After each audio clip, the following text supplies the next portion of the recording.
So, World Cup without Italy again. And for two consecutive World Cups, there will be no Italy, no Azuris. A bad day for football fans, I think. आज का video थोड़ा हिंदी में कोशिश करूँगा, तो मेरा हिंदी उतना भी अच्छा नहीं है, बट थोड़ा आप देखिए। अगर कोई रिव्यू में अगर आप लोग कमेंट्स में बताएं हिंदी कैसा था तो मेरे लिए अच्छा होगा। लेकिन आज का वीडियो मैं हिंदी में थोड़ा कोशिश करता हूँ। फर्स्ट मैं आऊँगा कि 1999 पे, जब 1998-1999 सीजन पे जब मैनचेस्टर यूनाइटेड ने ट्रिबल जीता था, द ओनली इंग्लिश क्लब जिसने ट्रिबल जीता था, तब उस फाइनल के बाद सर एलेक्स फर्गूसन ने एक बात कहा था, one of the most famous comments about football. उन्होंने बोला था ये कि फुटबॉल ब्लडी हेल, और हम लोगों ने फिर कल वही देखा। एटलीस्ट मेरा एक्सपीरियंस तो यही बोलता है। कल इटली वर्सेस नॉर्थ मैसेडोनिया, जब ये प्ले ऑफ का टाई, जब लास्ट ईयर दिसंबर में जब ये सिलेक्ट हुआ था, जब फिक्सचर्स बना था कि Portugal will play Turkey to qualify for the finals of the playoffs and Italy will play North Macedonia to qualify for the final of the playoffs, and इसमें एक चांस बनेगा कि जहां पे पोर्तुगल वर्सेस इटली, सबको यही जानता था कि पोर्तुगल वर्सेस इटली ये फाइनल होने वाला है। तो वहां पे सोशल मीडिया पे एक चीज चल रहा था, मैक्सिमम जहां पे मैंने देखा कि सोशल मीडिया में एक चीज चल रहा था कि ऑलरेडी एक ग्रुप, ऐसा जो ग्रुप है, I don't know if they are Ronaldo haters और they are Messi lovers, but एक कम्युनिटी ने तो ये ऐलान ही कर दिया था कि Cristiano Ronaldo is not going to play Qatar World Cup. The unpredictable game. देखिए, कल इटली ने सिर्फ गोल करने के अलावा बाकी सब कुछ एकदम बाखूबी निभाए, लेकिन गोल नहीं कर पाए। और कल एक चांस भी नहीं क्रिएट किया नॉर्थ मैसेडोनिया ने। एक लॉन्ग रेंज एफर्ट, बढ़िया लॉन्ग रेंज एफर्ट, और वो गोल हो गया। Football bloody hello. सच में क्या गेम था कल। 30 शॉट्स, इटाली ने सब कुछ किया। मिडफील्ड में डोमिनेंस, अटैकिंग थर्ड पे they were creative, but they could not score. They ultimately the matter, जो मैटर करता है कि वो गोल नहीं कर पाए, और Italy are out of World Cup. तो अब और फुटबॉल देखिए फिर एक बार, सच में इट्स ब्लडी हेल।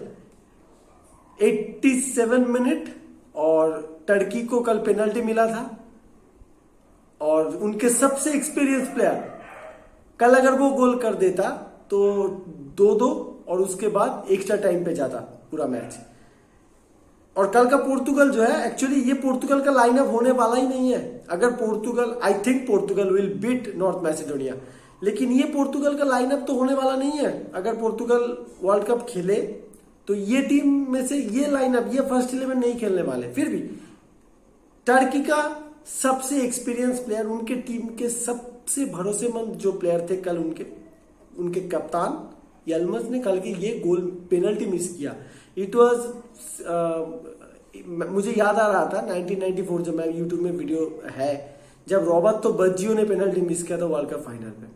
और मैं कल ये सोच रहा था कि शायद क्रिस्टियानो रोनाल्डो को इस वर्ल्ड कप में देखा जाए, ये डेस्टिन्ड है, ये भगवान भी शायद चाहते हैं कि कल, और क्या पता फॉर फुटबॉल लवर्स, क्या पता फुटबॉल वर्ल्ड कप में पोर्तुगल वर्सेस अर्जेंटीना भी ना हो जाए, मेसी वर्सेस रोनाल्डो। यही तो एक बार बाकी है कि एक बार ये वर्ल्ड कप में भी हो जाए, तो देखा जाए।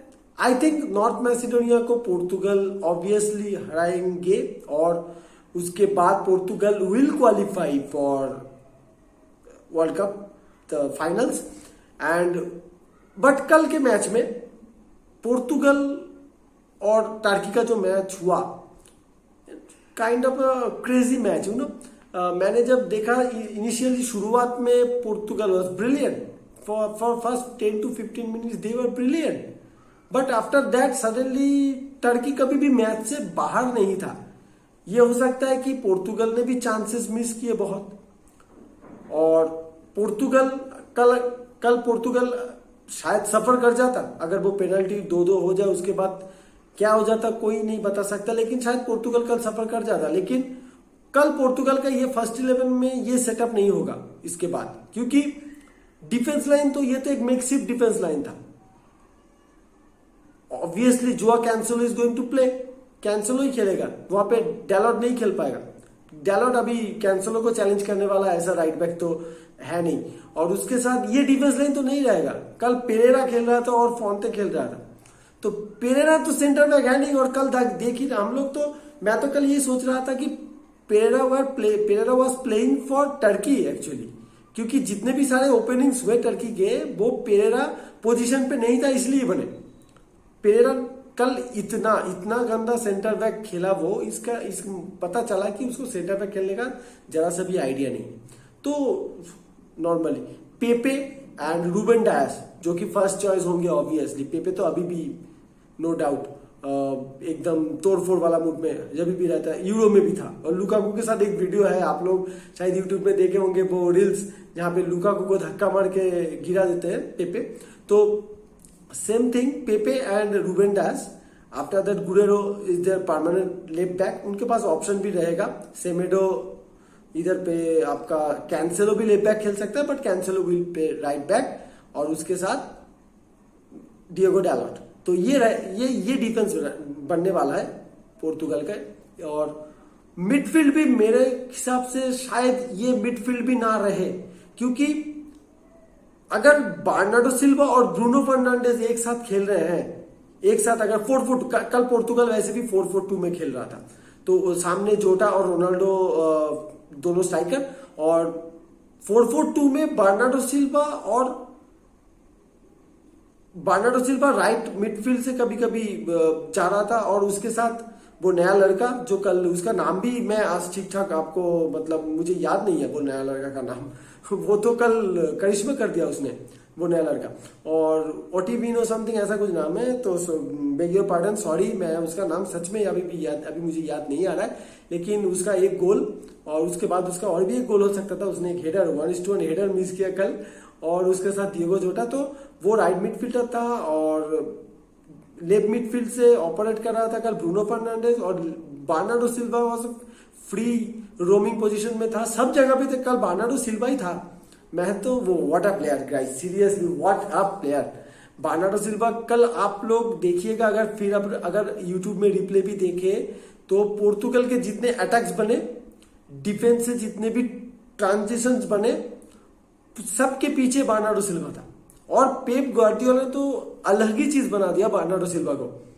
मतलब अभी one of the best holding midfielders, attacking midfield बोल सकते हैं, right winger, left winger, right midfield, left midfield, centre attacking midfield, आप कुछ भी बोलो, कल कहाँ नहीं था बर्नार्डो सिल्वा। डिफेंस से बॉल ले रहा था, डिस्ट्रीब्यूट कर रहा था, फाइनल थर्ड में जाके भी पासेस थे उनके। तो बहुत बढ़िया। अभी ये वर्ल्ड कप में बर्नार्डो सिल्वा अगर फिट रहा तो फिर वर्ल्ड कप में पोर्तुगल के लिए सबसे इंपॉर्टेंट प्लेयर, और आप लोग बुरा ना माने, क्रिस्टियानो रोनाल्डो से भी इंपॉर्टेंट प्लेयर होने वाले हैं बर्नार्डो सिल्वा।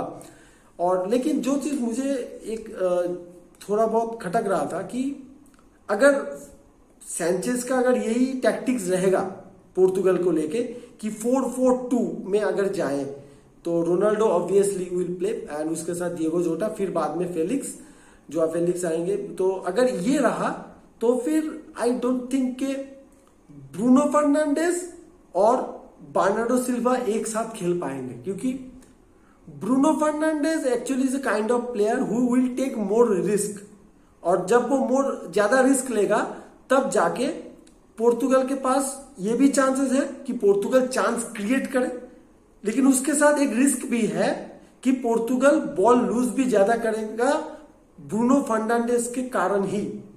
तो ब्रूनो फर्नांडिस कल भी बहुत सारे ऐसे जगह थे जहां से टर्की ने काउंटर स्टार्ट किया ब्रूनो फर्नांडिस से बॉल छीनने के बाद। या फिर उसके मिस पास के कारण, क्योंकि ब्रूनो फर्नांडिस बॉल लेता है, डिस्ट्रीब्यूट करता है, बॉल लेता है, छोड़ता है, वो kind of Pep Guardiola philosophy है, take the ball, pass the ball. लेकिन वो फाइनल थर्ड में डिसाइसिव बॉल बहुत ज्यादा देने का कोशिश करता है, इस कारण मिडफील्ड में बहुत ऐसे टाइम आते हैं जब ब्रूनो फर्नांडिस बॉल लूज करता है या फिर उसका मिस पास होता है, वहां से काउंटर स्टार्ट होता है। तो वो काउंटर रोकने के लिए you need a proper holding midfielder, और वो कल खेल रहा था Joao Moutinho. Joao Moutinho is good, brilliant ball distributor, very clever player, और स्लो है, थोड़ा स्लो है अभी, but is very clever, but is not a holding midfielder.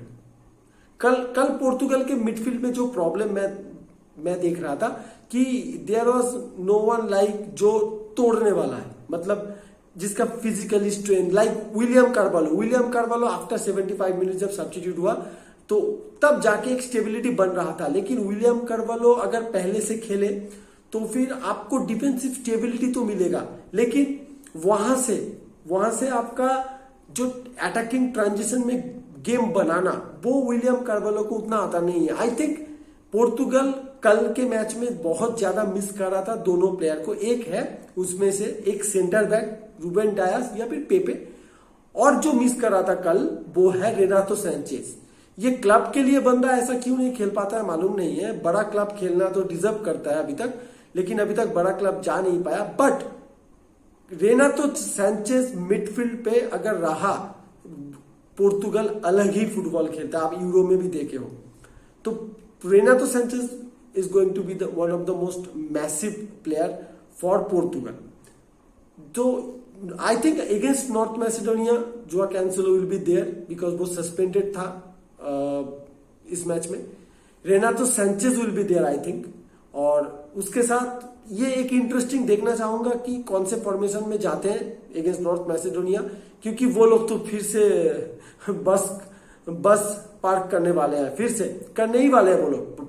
और उसके साथ आई थिंक काम कर जाएगा पोर्तुगल का अटैक, क्योंकि ऑप्शंस ज्यादा है। इटली के पास भी ऑप्शन ज्यादा थे, लेकिन फिर भी पोर्तुगल के पास बहुत ही ज्यादा ऑप्शंस हैं गोल करने का। क्रिस्टियानो रोनाल्डो फैक्टर तो ऑब्वियसली रहेगा, और उसके साथ ऑब्वियसली कल एक चीज बहुत पॉजिटिव मुझे देखने को मिला। बहुत दिनों के बाद आई वॉज फीलिंग लाइक कि Cristiano Ronaldo was playing with Portugal squad rather than कि क्रिस्टियानो रोनाल्डो के लिए ये पोर्तुगल स्क्वाड खेल रहा था। कल क्रिस्टियानो रोनाल्डो खेल रहा था इस पोर्तुगल स्क्वाड के साथ। कभी भी ऐसा नहीं लगा कि बॉल लिया रोनाल्डो को पास, बॉल लो रोनाल्डो, नहीं। कल क्रिस्टियानो रोनाल्डो एक सिस्टम के साथ खेल रहा था, और जब ये होगा तो ये पोर्तुगल टीम और भी डेंजरस बनने वाला है। क्योंकि कल आप देखिएगा क्रिस्टियानो रोनाल्डो ड्रॉप कर रहा था, और उसके साथ ब्रूनो और जोटा जो है वो एडवांस में जा रहा था। कल कुछ 5-6 क्लेवर टचेस लिए क्रिस्टियानो रोनाल्डो ने, और 4-5 तो और भी इजी ले सकते थे, लेकिन कल रोनाल्डो का वो नहीं हो पाया। लेकिन कुछ 5-6 ऐसे फ्लिक्स और ट्रिक्स के कारण इतना बड़ा ओपनिंग बना था पोर्तुगल का। पोर्तुगल कल 3-1 से जीता, वो 6-1 5-1 भी हो सकता था। बट स्टिल रोनाल्डो का भी कल चांस था, दो या हैट्रिक भी हो सकता था। लेकिन बहुत पॉजिटिव था कल क्रिस्टियानो रोनाल्डो। जिस तरीके से कल क्रिस्टियानो रोनाल्डो ने प्ले मेक किया बहुत दिनों के बाद, और जिस तरीके से कल क्रिस्टियानो रोनाल्डो ड्रॉप कर रहा था, सपोर्ट कर रहा था अपने प्लेयर्स को। फर्स्ट एड तो वो पहले से ही होता है, जब मैनचेस्टर में एकदम यंग टाइम पे आता तब से वो फर्स्ट एड होता है। उसको अगर कोई बॉल ना दे तो वो अभी भी रहेगा, और वो ये डिमांड उसका रहना चाहिए, ये भूख रहना चाहिए वर्ल्ड कप के लिए। बट अगर क्रिस्टियानो रोनाल्डो इस सिस्टम के साथ खेलता रहा, this team will create lots of problems for other teams in the world cup. जानता हूं अभी तक कि वर्ल्ड कप क्वालिफाई नहीं हुआ है। नॉर्थ मैसेडोनिया ने जर्मनी को भी हराया था, उन्होंने अब इटली को नॉकआउट कर दिया। अभी आने वाला है Portugal, and they have nothing to lose. अगर वो क्वालिफाई ना भी करे, उनके कंट्री में कुछ मातम नहीं मचने वाला है। But still I think they will play defensive, and Portugal now have a serious chance, have a serious chance to qualify for FIFA World Cup Qatar 2022 version edition. और लेट्स सी कि playoffs में क्या होता है। But football bloody hell. By the way, कल आपने bell का गोल देखा ना? आई थिंक एंसेलोती भी देख रहा है। तो चलिए देखते हैं इसके बाद क्या होता है।